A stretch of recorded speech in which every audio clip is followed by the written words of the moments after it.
Mi nombre es Amadís Aarón Sánchez Castillo, soy estudiante de la Universidad Virtual del Estado de Guanajuato, de la licenciatura en Derecho del módulo Derechos Humanos, y este es el reto 5. ¿Cuál es la responsabilidad del Estado mexicano? Mi matrícula es la 200-152-51.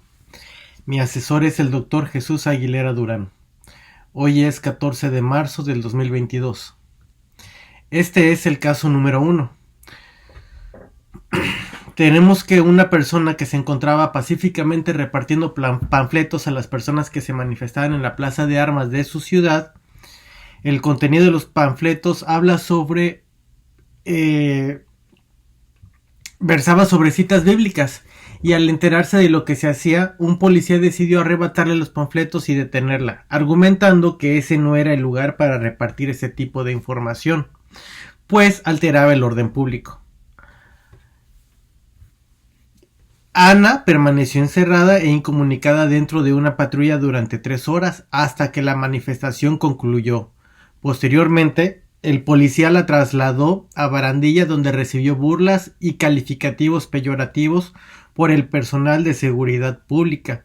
Luego de un día detenida, la dejaron en libertad ante la Fiscalía del Estado y así como ante la Comisión Estatal de Derechos Humanos, y ambas instituciones omitieron dar el inicio de cualquier procedimiento, por lo cual han acudido a la Justicia Federal, donde resolvieron competencias para conocer del asunto. 2 años después del incidente, Ana presentó su caso ante la Corte Interamericana de Derechos Humanos. Aquí se nos pregunta: ¿consideras que existe responsabilidad por parte del Estado mexicano? Argumenta y fundamenta la respuesta a este caso. Evidentemente sí hay responsabilidad por parte del Estado mexicano, ya que la libertad religiosa está vinculada a los derechos como la libertad de pensamiento y a la libertad de conciencia, ambos en el artículo 24 de nuestra Constitución, y que dice que todo hombre es libre para profesar la creencia religiosa que más le agrade y para practicar lo de las ceremonias y las devociones o actos de culto respectivos en los templos o en su domicilio particular, siempre que no constituya un delito o falta o esté penado por la ley. La Constitución Política de los Estados Unidos Mexicanos, el Pacto Internacional de los Derechos Civiles y Políticos y la Convención Americana de los Derechos Humanos.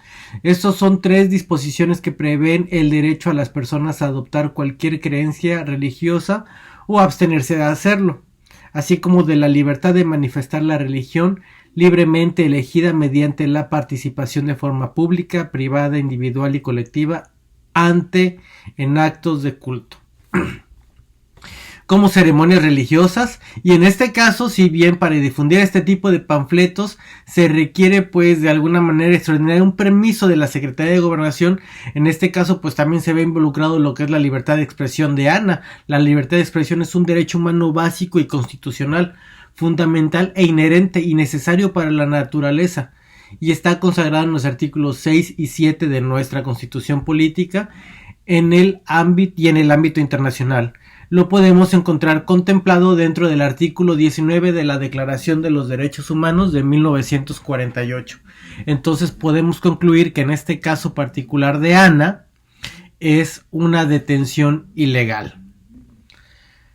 Cuando se lleva al cabo contrario a lo establecido a las leyes aplicables, cuando un servidor público en ejercicio de sus funciones excede en la aplicación, en la pena de la aplicación de la fuerza pública y actúa más allá de sus atribuciones que la normativa lo permite, está violentando en su conducta los derechos humanos y las garantías que nuestro régimen jurídico establece.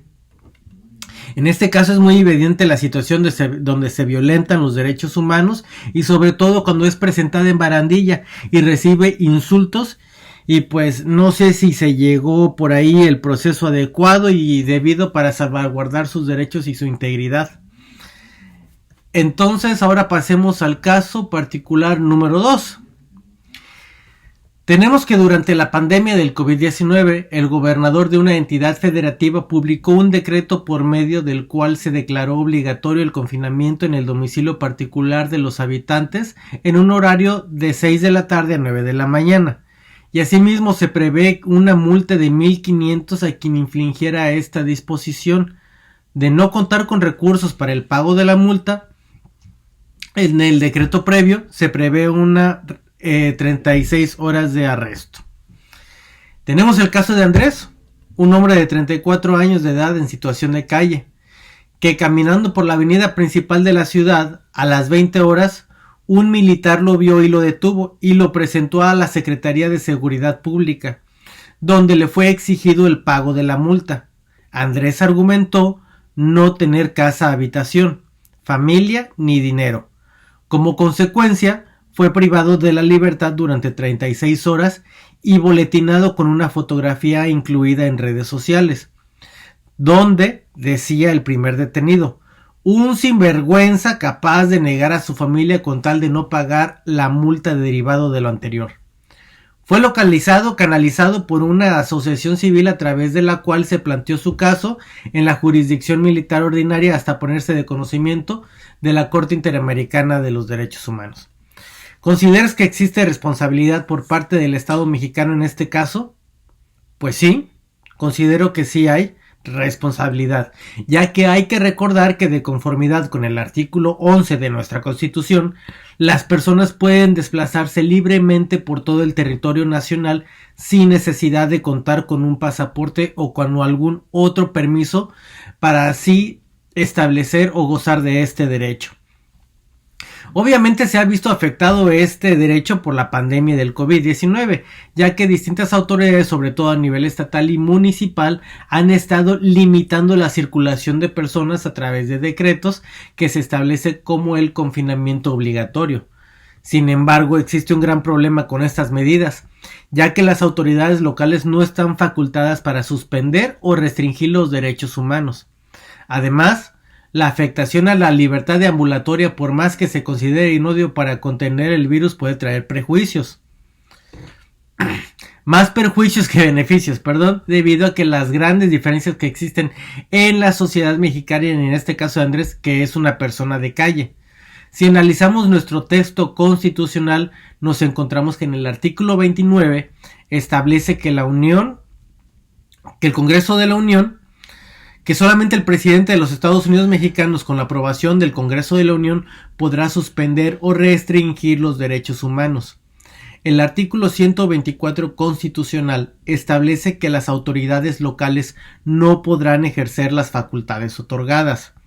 Asimismo, el artículo 1 de la Constitución señala que los derechos humanos no podrán suspenderse o restringirse, salvo en los supuestos y bajo las condiciones establecidas por el propio texto constitucional, es decir, conforme a lo prescrito en el artículo citado en el número 29. A su vez, en el artículo 4 del Pacto Internacional de Derechos Civiles y Políticos, como en el 27 de la Convención Americana de Derechos Humanos, obligan a que los estados, cuando se deciden suspender garantías, informen los motivos y los alcances de dicha suspensión. A los demás estados, parte lo anterior se entiende para evitar abusos en la aceptación de los derechos. A su vez, al exponer en redes sociales a Andrés, también se violentaron sus derechos humanos, y este tipo de publicaciones puede comprometer la intimidad y el honor de los afectados. Gracias.